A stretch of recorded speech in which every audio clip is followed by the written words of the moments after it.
me as a public servant and the public at large that open discussion is not being done. And it just leads to more questions of why can't we have an open discussion? Something as simple as amending the meeting minutes for factual amendments. It's not about opinion or what I remember. We can go back to the video and verify what are the facts and what are missing points. And that's why it is important to go to verbatim minutes. I'm not sure if the commission even acted upon that. It was brought up. I appreciate CEO's letter that explained and followed up on the motion that was done in the last meeting to investigate AI tools for verbatim minutes. That was done.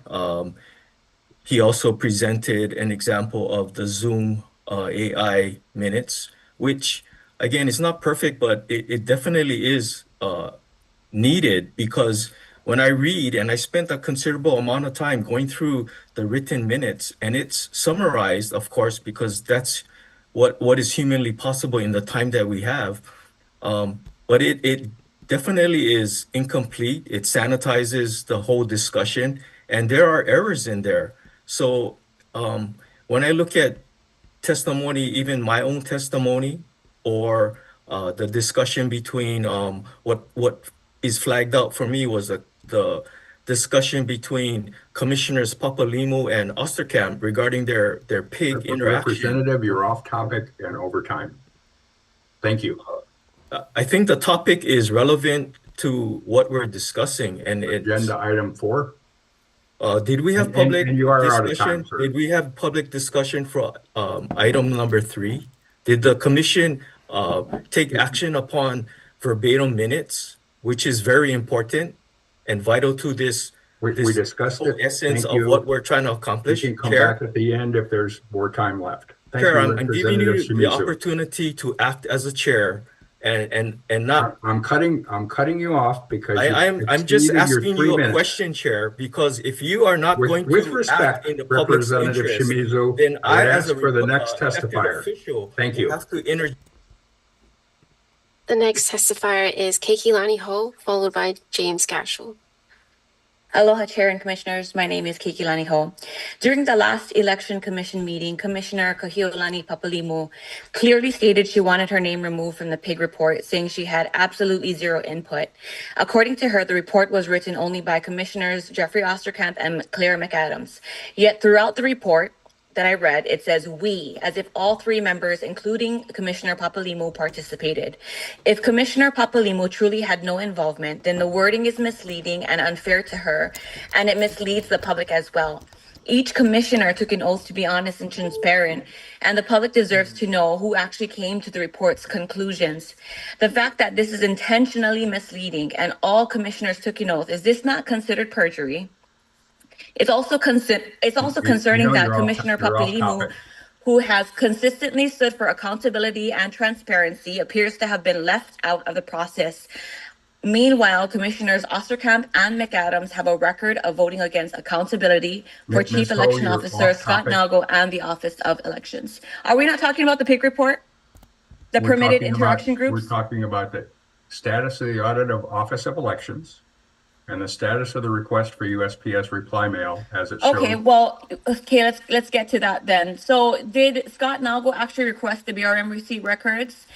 And the pig report, when I read the pig report, it questioned the reliability of the USPS for ballot delivery, saying it is highly questionable whether the data can be trusted. So if that's the case, why continue supporting mail-in voting without addressing those concerns?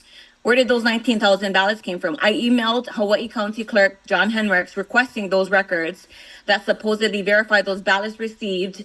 And instead of providing them, he replied to me, call me.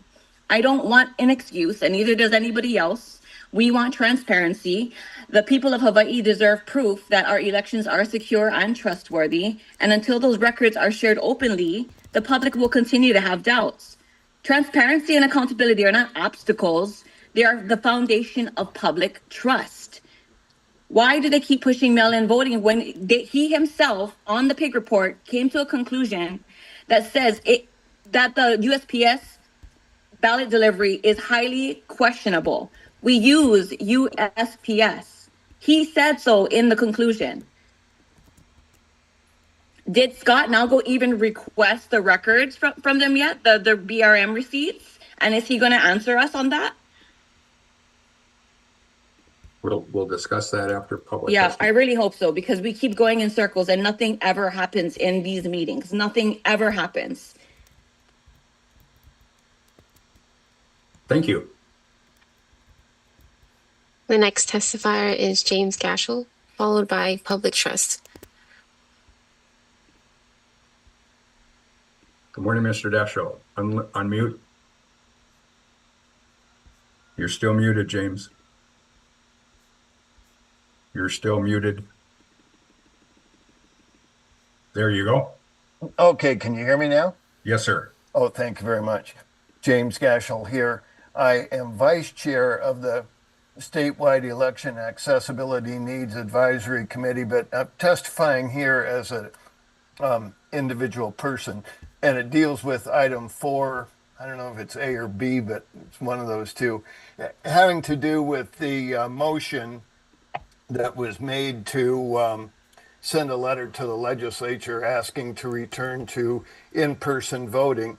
Now, I understand how you may have issues with whether or not this is on the agenda, but the problem is it wasn't on the agenda for the meeting it was voted on. So it was clearly handled as a sunshine law violation. There was really no public notice that the commission would be considering such a departure from our present system.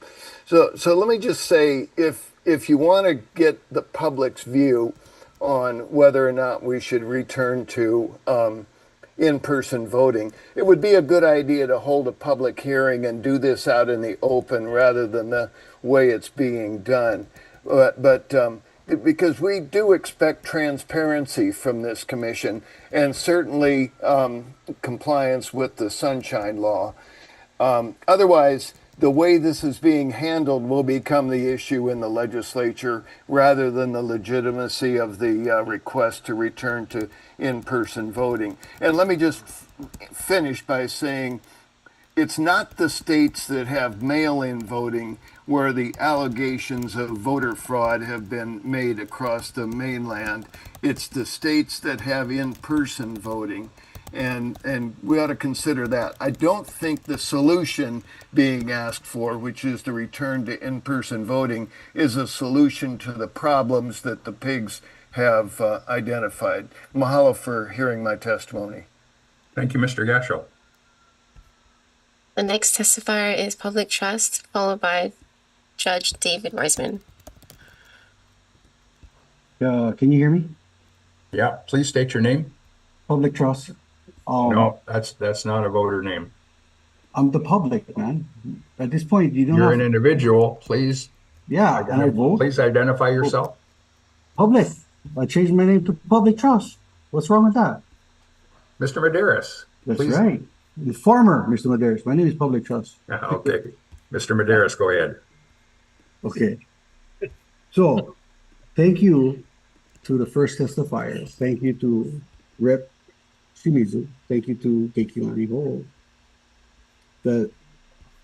Man, this thing is going around in circles. Listen, I'm from Hawaii County, and I've been telling you guys in all these meetings that the county jurisdiction stands above all. Right? The first thing Scott Nago did was what? Cry about looking how it's county clerks that needs to be pointed out when it was important. I'm telling you guys. Just put back the county, let the county be the county, the state be the state. Pretty sure most people will just vote in the county level because this circus right here, right? Of people not voting, people voting against the minutes. Come on, guys. It's clear that the sunshine law is being broken by you guys' discussions outside of this meeting. Okay, because I look, the first few testifiers, besides the three I just mentioned, right? The one I'm thanking, the ones you've been cutting off, right? It's clear that the Democrats had sent out a text message to their crisis actors to make this push. Well, all these people want everybody to go and have mail-out ballots. What about the 14,000 people that will vote in the primary of the last election? The 14,000 people that got their ballots denied because of a signature problem, right? Come on now. This is just a push to get the Democratic. These guys that all testified before me, besides the three that I mentioned, yeah, they're all Democrats making the push for you guys to push what you guys are doing. Man, everybody's watching you guys, right? The next move is for us to now open federal cases against you guys for failing to do your judiciary duties. It's irritating, man. We take the time out of our day to come to this meeting just to what? Be thrown around. Osterkamp and this new guy, Salas. Man, you guys are part of the push for freaking all this corruption now. Right? How can you vote against something that is right? Come on, man. We're all adults. We all know what's right is right and what's wrong is wrong. What you guys are doing is wrong. You guys know that. But yet you guys still push it. It's unbelievable, man. I have more faith. I want to have more faith in you guys, but this process is failing the people. Yeah, I understand. But you know what? There's a lot of people that is handicapped. Yeah, but when you vote in, Thank you, Mr. Medeiros. Voting, they gave you the option to fix your votes. Mail-in ballots does not give you that option. Thank you, Mr. Medeiros. Thank you. The next testifier is Judge David Wiseman, followed by Don Ross. Yes, thank you, Mr. Chairman. I'm a retired judge, also former chairman of Hawaii County Board of Ethics. And I'm here to register my objection to agenda item 4B, of returning to eliminating mail-in ballots and returning to the polling place and requiring mail receipts. As we know, the mail-in ballots, if you think about it, what happens to the it's so critical for people with disabled voters and seniors, working individuals who can't get off work, military and overseas voters, as well as caregivers and parents who can't leave the kids or are caring for someone. And then we have the rural residents. For each of these categories, it's so imperative for mail-in voting. With respect to the concerns raised by the objectors to mail-in voters who want to return to the polling place, they have all their concerns have substantially been mitigated or found not to have much merit.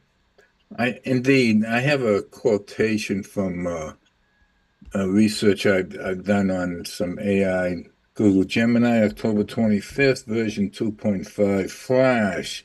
And they state, in summary, despite the arguments against mail-in voting in general, Hawaii's experience is consistent with the findings of election experts and officials in all mail voting states. And proven widespread instances of fraud are extremely rare. Security measures like significant signature verification and ballot tracking are designed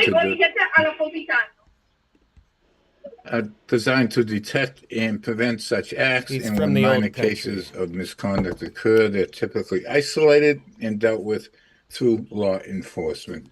And in closing, I would like to state that we must prevent Hawaii from falling prey to the MAGA voter, the GOP intimidation playbook, which is taking place all around the country now, making it harder for people to vote.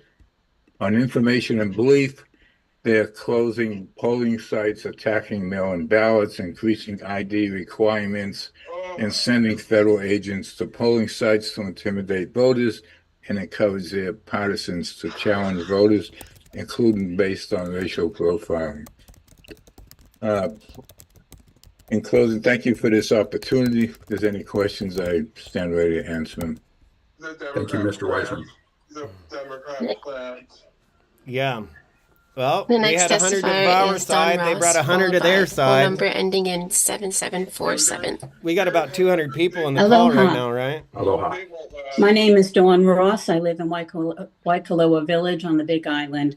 I'm responding to 4B, and I would like to say that voting and the unimpeded ability to vote are at the heart of democracy. Fictional allegations of alleged voter fraud is just that, fiction, not fact. This fiction must be called out for the fraud that it is and must not be a factor in re-examining Hawaii's longstanding use of mail-in voting. Hawaii must retain Straight up access to mail-in gaslighting. They voting. do it with a straight Too face, many though. voters have 2, even 3 jobs. There's limited transportation to getting to voting centers, as well as frequent travel to neighbor islands to care for ohana Yeah, or for keep work reading off your commitments. script, Don. I have Don complete Ross. faith and trust in Hawaii's voting Are you process getting little and see clips no of this and factual posting reason it? to Please change say any yes. part of it, particularly mail-in voting. Thank you.